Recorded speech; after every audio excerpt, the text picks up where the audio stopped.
Good evening. Welcome, Midnight Morticians and Senate Insomniacs. Thank you so much for coming out tonight for Shriekfest and Landmark Theaters present Phantasm Remastered.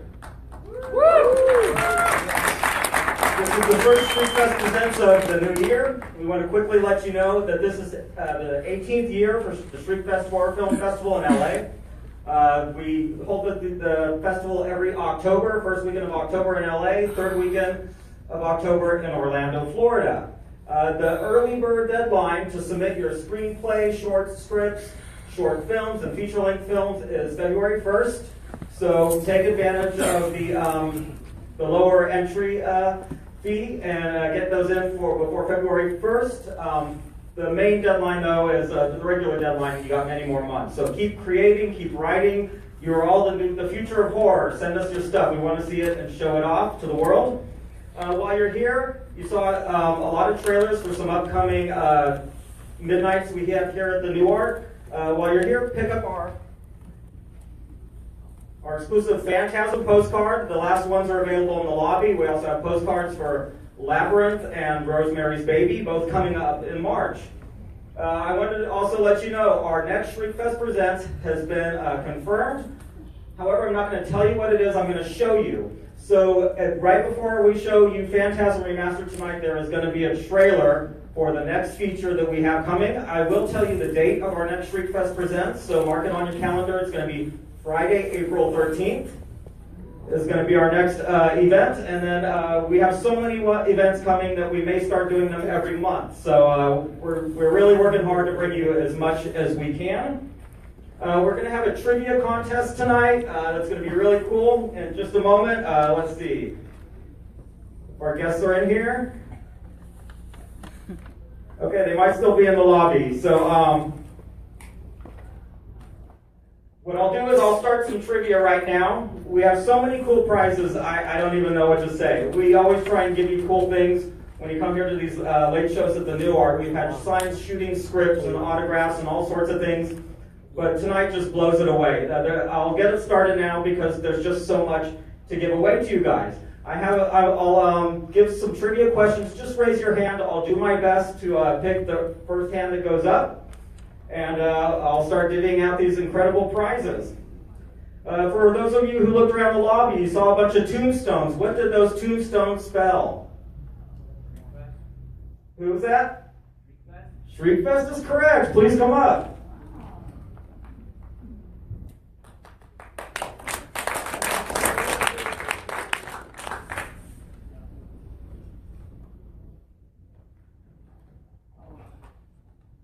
Okay, tonight you are going to get a copy of Bloody Bloody Bible Camp, starring Reggie Bannister, and it's autographed, as well as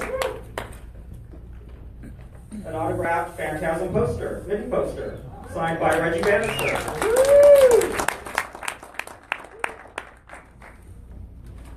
So one thing I recommend is I always try and say, if you want to come to these midnights, follow the event pages we put up on Facebook. We put a lot of fun content and trivia and things for you to look at, and there's often clues for some of the trivia contests.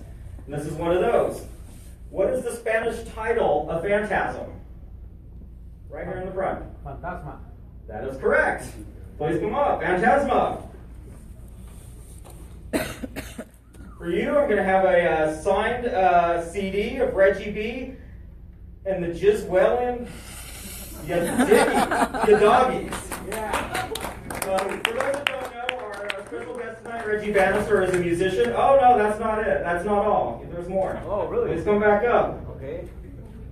All right. We also have a mini poster for Phantasm Ravager, the 5th entry in the series. Awesome. Thank you so much. You're welcome. Thank you. Okay, now we're going to get a little Reggie Bannister specific. Prior to Phantasm, Reggie Bannister appeared in 2 films directed by Don Coscarelli. Who knows what both of those films were? Hand raised up in the back. You got it. Please come up. 2 early films by Don Coscarelli, Jim, the World's Greatest, and Kenny and Company. You may not know, but he started making family films before he got sucked up into the world of horror. So for you tonight, we have... Oh my god, these prizes are just too cool. Another signed Phantasm mini poster.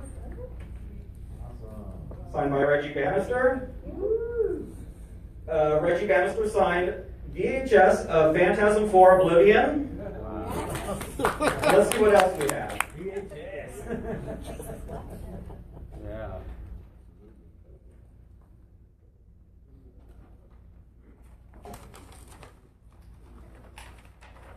And a Phantasm Raptor mini poster. Thank you so much. Thank you for playing. All right, so some of these make it a little more difficult, but we'll see. You guys are the fans. You know everything. So what is the name of the song that Reggie and Jody play on the porch early in Phantasm? I see a hand right over here. Midnight. What's that? Sitting here at midnight. You're correct. Sitting here at midnight is right. Please come up. Reggie shows off a bit of his musician skills in the original Phantasm. For you, we have a foreign Japanese Blu-ray signed by Reggie Bannister of Phantasm Remastered. Wow. You sure? And another Phantasm Ravager mini poster.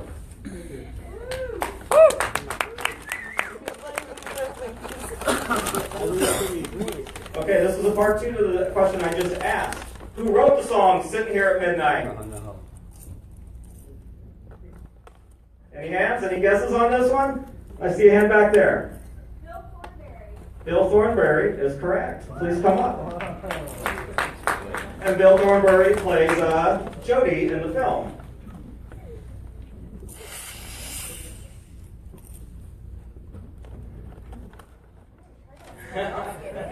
Really cleaning up tonight. And you're going to get a double CD of Naked Truth by the Reggie Bannister Band, signed by Reggie Bannister. Woo.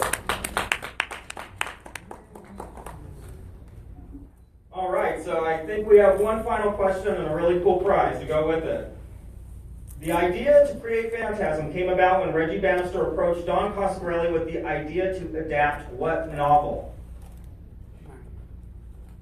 Any hands? It's a classic novel.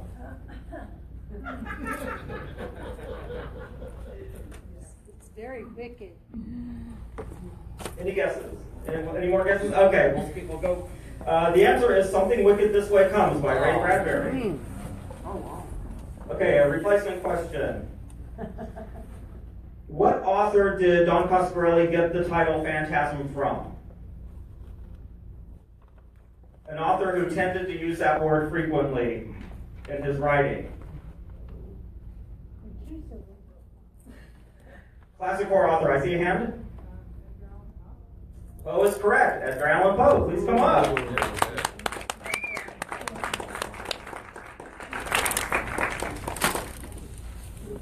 And you get a signed Blu-ray of Phantasm Remastered, signed by Reggie Bannister. Thanks for playing. All right, so now I'm going to introduce our special guest tonight. I am so thrilled. This is the first couple of Phantasm. Our first guest, Reggie Bannister, is often called the hardest working man in horror. And not only has he appeared and starred in all 5 Phantasm films, he has also been in, including and not limited to, Survival Quest, Wishmaster, Bubba Hotep, The Ghastly Love of Johnny X, Carnies, The Rage, Bloody Bloody Bible Camp, and the upcoming Bone Jankles. Let's hear it for Reggie Bannister.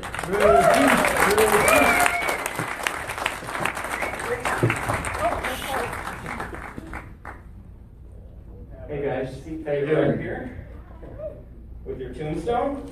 Our second guest is a triple threat. She is an actress, a producer, and a special effects artist whose credits include Carnies, Phantasm Oblivion, and Phantasm Ravager. Let's hear it for GiGi Bannister.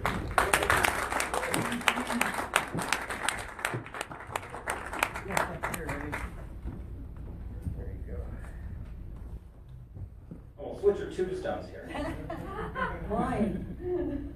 Oh yeah, switch the tombstones, right. We want to make sure Look we at get the other right way so it tombstone. confuses people.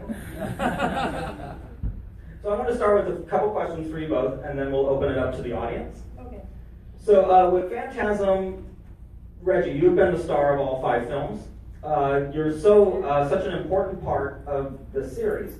However, and I want to mention this for the people who may not have seen all of the films, you're really a co-star in the first 2, but the third film, Lord of the Dead, really makes you the leading man. You really just completely take over. Well, you can't keep a good ice cream man down, you know. Thank you, dear.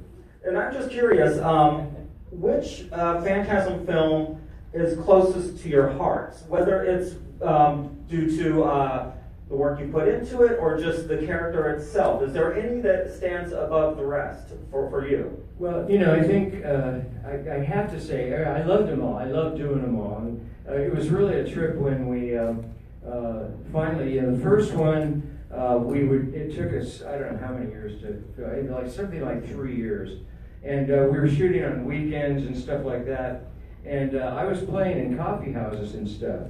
And Don would come and pick me up at 2 o'clock or 2:30 when I'd finished playing music. And we'd go and shoot somewhere, you know. Go up to Big Bear and shoot at the ice cream truck. I don't know, do some, you know, something like that. So it was, we were really flying by the seat of our pants, and it took us like years of doing weekends to get her done, and God, put it together, and it turned out real good. I think we'd all agree. I'm a big fan of every film in the series, so I totally appreciate everything you've brought, all the heart you've brought to the character and the series. I want to ask one more question before we open it up to the audience. GiGi and Reggie, you have a company, Production Magic Incorporated, and you've been working on multiple features and shorts. And I'm curious to know what you have coming up this year. I believe one of them is a short titled Mute. Yeah, Mute is a sorry,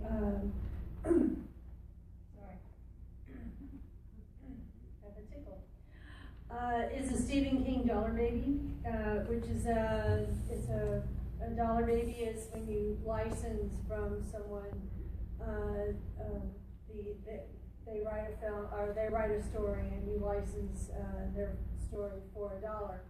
And so Stephen King is known for doing his stories for $1, and we've done one previously with our director Paul Ward from Ireland. It was called One for the Road. It went through the festival circuit, and that's the condition that he places on it, is that it must be a short and it must only be in the festival circuit. So our next one is called Mute, and we put a spin on it. It's been done by previous directors and producers before, but our spin is that we've placed it in post-World War II era, and so it's a period piece, and it's also, we looked around on some of the projects that we've done, especially the last 2 shorts we've done, which I produced and directed, and called Intruders, which was a Twilight Zone remake of Invaders, and then Schrodinger's Cat, which is my favorite, which I also directed, and we realized that a lot of the people that we work with are veterans like us. Reggie is a Vietnam veteran, I'm a Grenada era veteran, our DP is a veteran, so a lot of the folks that we work with in and on our project are veterans, and so we wanted to do something for veterans and with veterans who have PTSD, because we both have PTSD.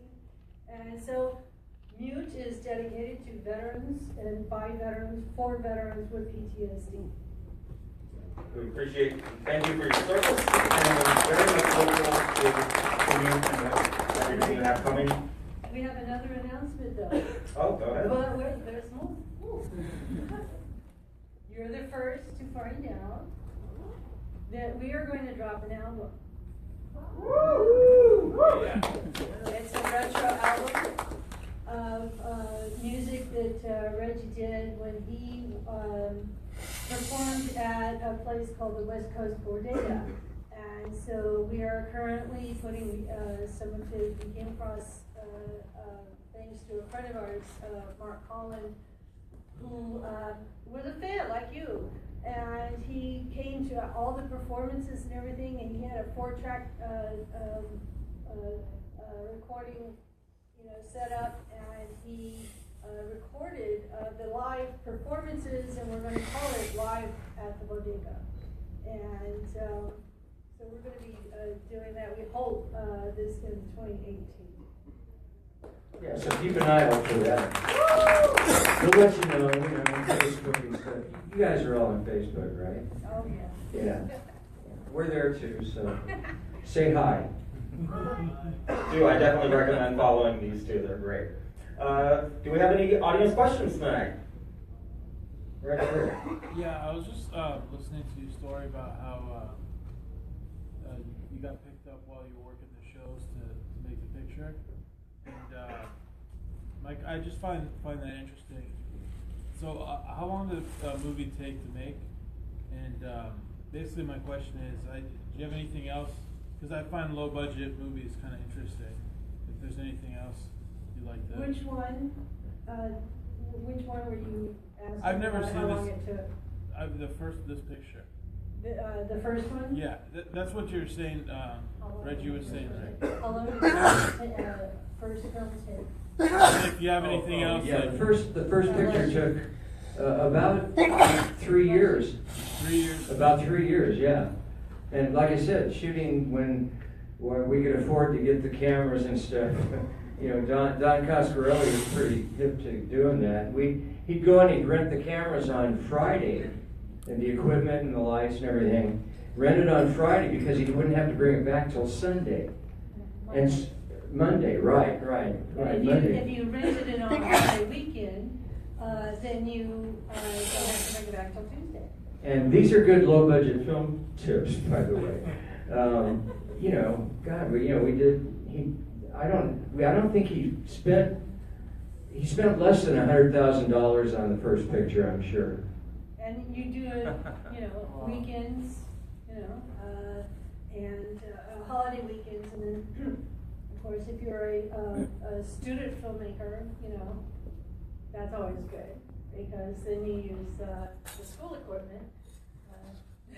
Yes, and horror films are really good to shoot that way because you shoot at night a lot, and of course, you got to have a lot of darkness in horror films. So it worked out well, obviously. And then the second picture, we actually fell into a bucket of stuff. It was we fell into the Universal bucket of stuff, and we did it. Universal Pictures wanted to make the second movie. And they signed us on for the second one, the third one, and no, just the third one, right? I wish they signed it for me. But so that's what happened with the 2 and 3. Yeah, thanks. I always think it's interesting, And, especially with the horror films. let me tell you something. I've had a choice between going union and going independent, and there is nothing that beats independent filmmaking. Don't get me wrong, I have worked with union crews. I have worked with union crews on non-union films like The Ghastly Love of Johnny X. Thank you very much. And let me tell you, union crews are fabulous, but there is nothing like the camaraderie that happens on an independent film production. Thank you. You too can shoot a film. Seriously, if you really want to, if you really have that desire, do it. Yeah, when I shot Schrodinger's Cat, I shot it on 16 millimeter. The Ghastly Love of Johnny, I had the great privilege of working on The Ghastly Love of Johnny X, and it was the last of the black and white stock, and we had to get it from, Paul, was it France? It was Japan, wasn't it? It was France. Oh, it was France. It Okay. came from France. Old joke, sorry. That sounds like the name of another movie. Oh, It no. came from France. No, Cognac. Oh, okay. So anyway, it was the last of that footage, or that stock. It doesn't exist anymore. We used it on that film. It doesn't exist anymore. So when I went to shoot Schrodinger's cat, I didn't have any black and white footage, but I wanted to shoot a black and white film of high ASA rating, or high ASA quality. So I had to get high ASA color, 16 millimeter, and convert it. So, I mean, that tells you something. If you are a true filmmaker, you have to, A, educate your younger filmmakers now as to why you want to go through the effort and the turmoil of putting forth the effort of doing an actual film, 16 millimeter. Oh my God, what a pain in the ass. To shoot a film instead of, I mean, they actually went, why don't we just shoot it in digital? You're going to convert it anyway. And I went, you don't understand the exercise here, you know? So if you don't understand film, you know, I can't explain it to you. You have to go through the experience. There's a depth and a quality and a richness to film that does not exist on digital media, okay? And that film world is dying, and we have to keep it alive, okay? And pretty soon, you will not be able to shoot on film. It won't exist anymore. So think about that. We won't even have media anymore, so it's just going to be something you stick on a computer. So, thank you. Any more questions? Yes. What was it like working with a different Michael and with more money in the second film, going from having no budget to weekends, and then working with a whole new cast and all this money, like just the change? What was that like for you? Well, I have to say that when I found out that Michael was not going to be Michael, I was that really bummed me out. How could you do that, you know? And it's like, but it was like, Reg, it's Universal, and we got $2.5 million, and okay, so, but having said that, they wanted me to meet the new Michael, and James LeGros, who's a terrific actor. I thought he really turned it up, and so by the time we shot it, and by the time I saw it, and I went, okay, we can do this, and then of course the episode or the series went on, and Michael came back. So anyway, but it was kind of a trip at first. It was like, you're not going to use Michael, really? And but two look good. There's some footage that exists of the audition tapes of the people that auditioned for the role of Michael, and James actually was the only one that showed up with a lollipop, a Tootsie Pop, and so which showed that he actually saw the film. He actually saw the film, so that was one of the influences that got him the role. The other one was, who was it that auditioned for that and didn't I was get it? trying to think right now. Ben It was Somebody that was a very well-known actor. I can't remember who it was. And just said, no, it wasn't going to happen. No. It was, I can't remember. Yeah. Some big famous guy. I'll think about it and remember tomorrow. One of your trivia contest questions. I'll be looking for the answer to that one too. Any more questions? Yeah, we're right here. Basically, I was wondering if you guys think between now and then the fan base has grown, and also, like, did you guys ever think when you made the first one if the cult following was going to be what it is?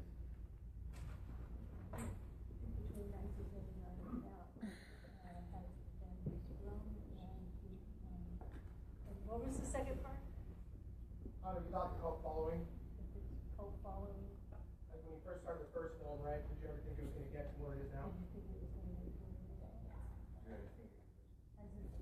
ever think the cult following? Oh, yeah. Well, I sort of had it in my, somewhere in my being that said, this is the kind of thing that I think everybody can relate to. Just because of the way that Don, wrote it, the characters that he wrote, everybody was, I was an everyman's man, and, had good friends, and everybody has good friends. And everybody likes, guys that are people that are real. And the characters were very real, and I felt that they were endearing. And so I had a pretty good idea.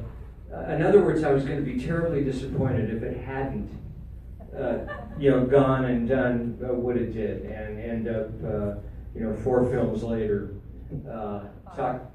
Five. Well, talking to you guys, and so this is it's I kind of had a feeling that was going to happen.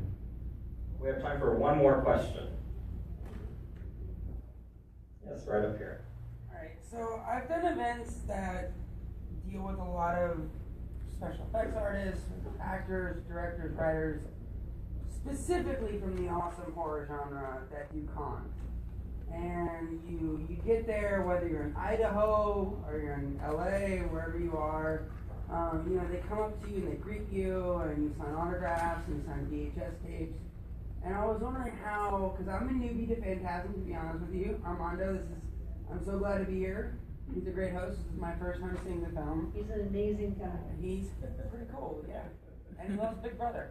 No, but my question is kind of like, what is that like in a con sense? I always love talking to actors, whether they were in American Pie or Hellraiser 4, Bloodline, do you participate in cons? And Are you talking about the how we feel about the fans? Are you talking about what is it like the interacting with them convention and also seeing, experience? like, oh my God, you're Kane Hodder. You were in Friday the 13th, 7, 8, 9, and 10. How is that community? We know it as fans, but as being a part of the films that we're fans of, They're all how our is it friends. You can't throw a knife. No, you can't throw a rock. Imagine this. You go into a hotel bar, and at the bar, it sounds like a bad joke, or a good one. And in the bar is sitting Pinhead, Leatherface, Jason, Reggie, Freddie, Tom Michael Myers, Tall Man, name somebody. And they all turn around and they go, "Hey, Cheech!" That's my life. So, I mean, who wouldn't fucking like that, man?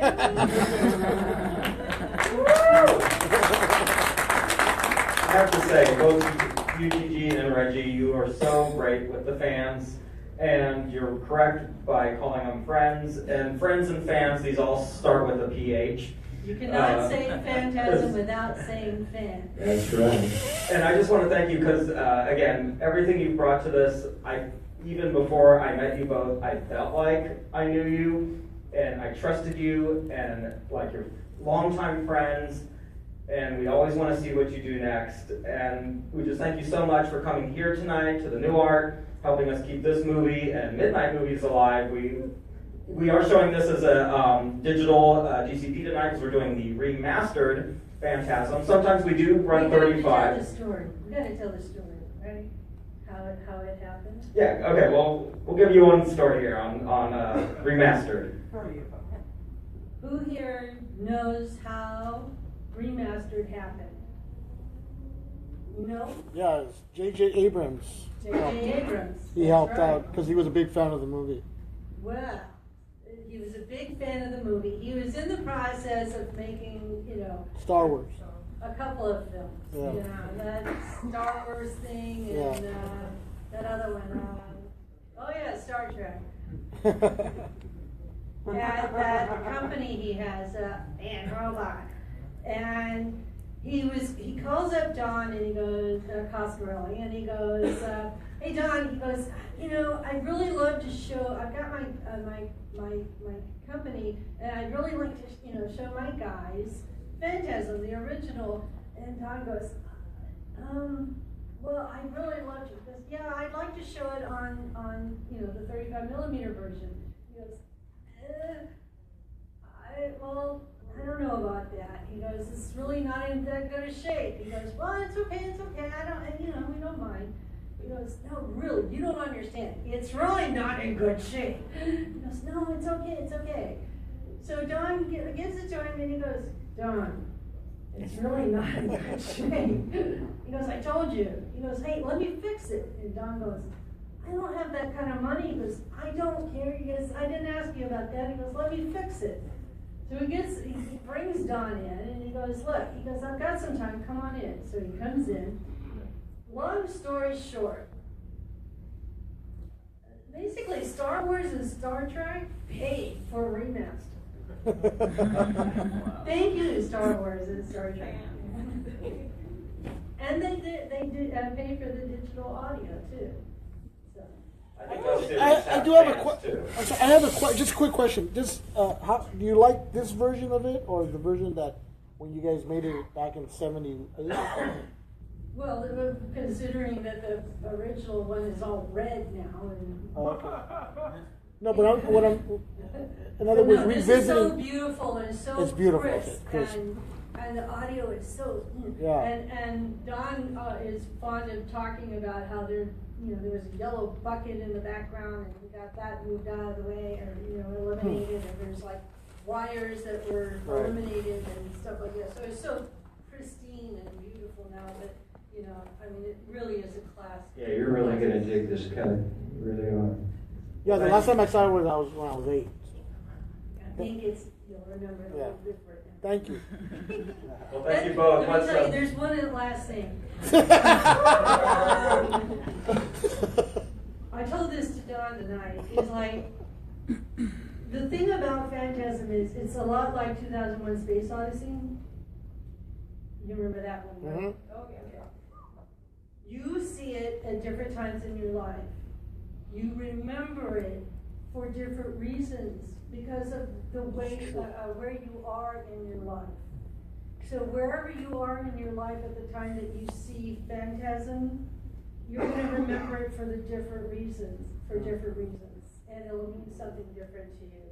So tonight, it will mean something different than if you saw it when you were 8 or 12 or 14 or 19 or 22.